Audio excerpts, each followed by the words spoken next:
बिस्मिल्लाहिर्रहमानिर्रहीम। अल्लाह जे नाले सां जेको वॾो महिरबान ऐं रहम कंदड़ आहे। अबस व तवल्ला, मुंहं में घुंड विधाई ऐं मुंहुं ॿिए पासे कयाई, अन जाअहुल अअमा, इन करे जो वटिस अंधो आयो। वमा युदरीक लअल्लहु यज़क्का, तोखे कहिड़ी ख़बर त शायदि उहो सुधरी पवे औ यज़क्करु फतंफअहु ज़िक्रा, या ध्यानु ॾे ऐं नसीहत करण खेसि फ़ाइदो ॾे। अम्मा मन इस्तग़ना, जेको शख़्स लापरवाही ॾेखारे थो फअंत लहु तसद्दा, उन लाइ त तूं उन जो ख़्यालु थो करीं। वमा अलैक अल्ला यज़क्का, हालांकि जे हू न सुधरे त तो ते उन जी कहिड़ी ज़िमेवारी आहे। वअम्मा मन जाअक यसआ, ऐं जेको पाण मुरादो तो वटि डोड़ंदो पियो अचे वहुव यख़्शा, ऐं पियो थो डिॼंदो रहे, फअंत अन्हु तलहा, तंहिंखां थो तूं ध्यानु फेराईं। कल्ला इन्नहा तज़किरा, कॾहिं बि न, इहा त हिकिड़ी नसीहत आहे।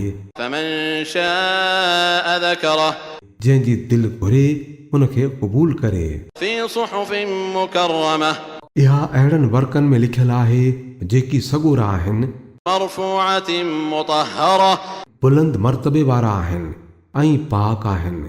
बिअयदी सफ़रह, किरामिन बररह, मानायतनि ऐं नेक कातिबनि जे हथनि में हूंदा आहिनि। क़ुतिलल इंसानु मा अकफ़रह, मार पवे इंसान ते कहिड़ो न हक़ जो इनकारी आहे। मिन अय्यि शैइन ख़लक़हु, कहिड़ी शइ मां अल्लाह पैदा कयो अथसि।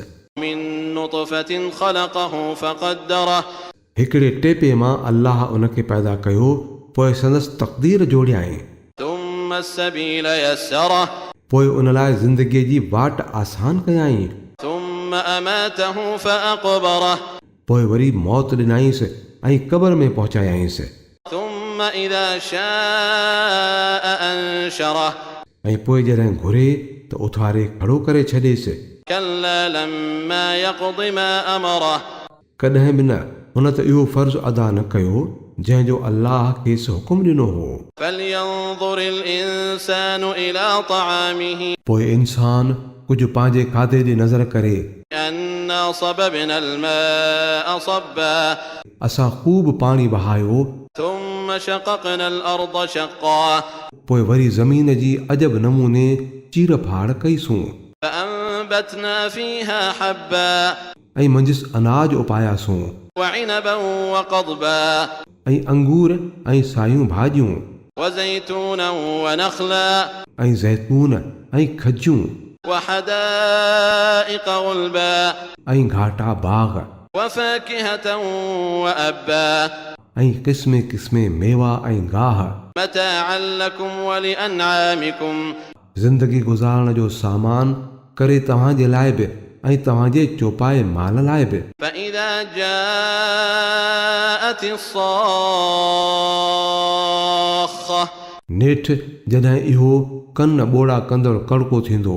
यौम यफ़िरुल मर्उ मिन अख़ीह व उम्मिही व अबीह व साहिबतिही व बनीह, उन ॾींहुं माण्हू पंहिंजे भाउ ऐं पंहिंजी माउ ऐं पंहिंजे पीउ ऐं पंहिंजी ज़ाल ऐं पंहिंजे औलाद खां बि परे भॼंदो।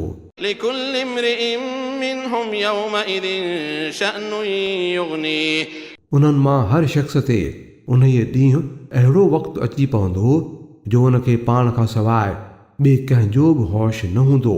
वुजूहुन यौमइज़िन मुस्फ़िरह, के मुंहं उन ॾींहुं चमकंदड़ हूंदा, ज़ाहिकतुन मुस्तबशिरह, बहकंदा हूंदा, ख़ुशीअ में पिया टिड़ंदा हूंदा।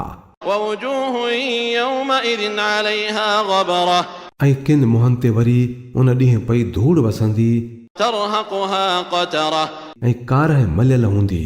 उलाइक हुमुल कफ़रतुल फ़जरह, इहे काफ़र ऐं बदकार माण्हू हूंदा।